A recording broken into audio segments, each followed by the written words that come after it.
Hi, Professor Christensen. My name is Emma Pei, and this will be my final project assignment or test for Accounting 6650. So thanks for a great semester. And for this last project, it's going to be a good one. We're talking about James F. Alderson's story in the article titled "He Blew the Whistle and Health Giants Quaked."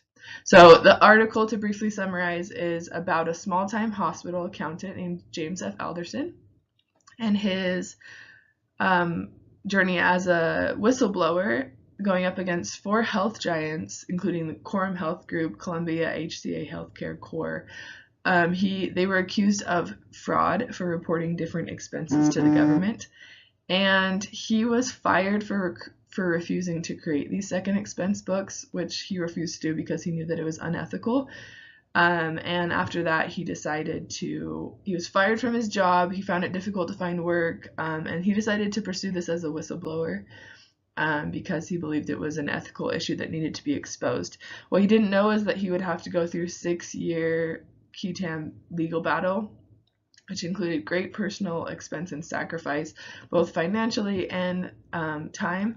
And his whole family went through the ordeal with him. They had to live in complete secrecy while he traveled around the country to meet with government officials and spent his own personal money on lawyers and research and all kinds of things. But eventually, in October 1997, the seal was lifted on the case, and the government joined the lawsuit. So he was successful in the end. However, he and his family say that it was a big ordeal. So comparing this to Badaracco's quiet leadership, that's another article that we read, and a quote from that which basically summarizes it, says, "The most effective moral leadership, it turns out, is provided by people who work behind the scenes for quiet victories," which basically exactly explains this case, in which he was living in complete secrecy in order to pursue an ethical cause. Badaracco has 4 basic rules of quiet leadership, which can be used for those who want to practice quiet leadership in their organization.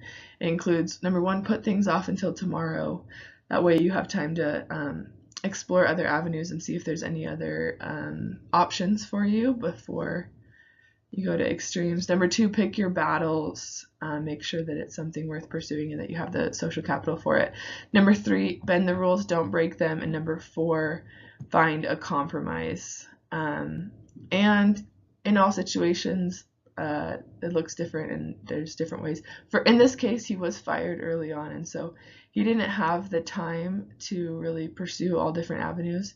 He was fired from the organization and he was left with limited options, and he decided to pursue it as a legal case to make sure that other people weren't placed in his situation where they had to do something unethical or lose their job, and he was successful in the end. So he was definitely an example of quiet leadership by severing the connection between morality and public heroism, as was explained in that article.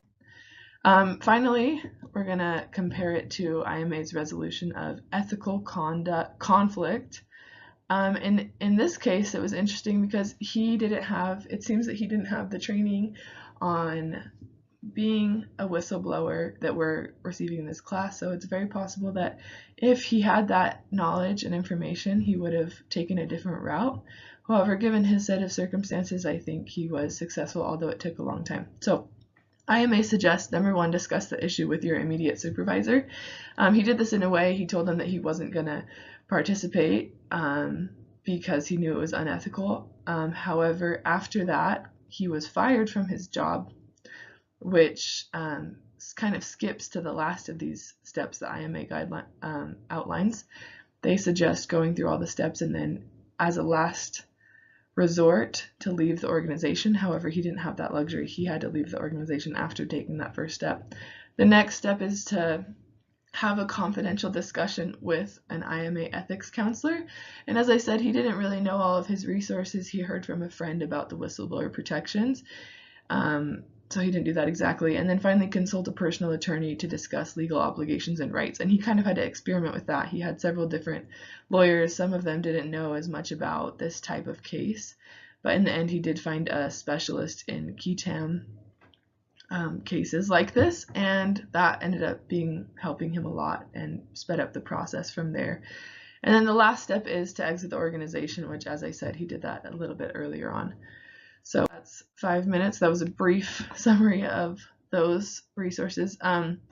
But yeah, I do believe that Alderson was a great example of quiet leadership, and though he didn't have all the information, he did his best to follow the steps that he knew, although it didn't exactly copy IMA's Statement of Ethical Professional Practice, Resolution of Ethical Conflict guidelines. But yeah, interesting case, and that teaches you a lot about being a whistleblower and being ethical in the workplace, and what it takes to do that. So thank you for a great semester, and I hope you enjoy your summer break. That's all.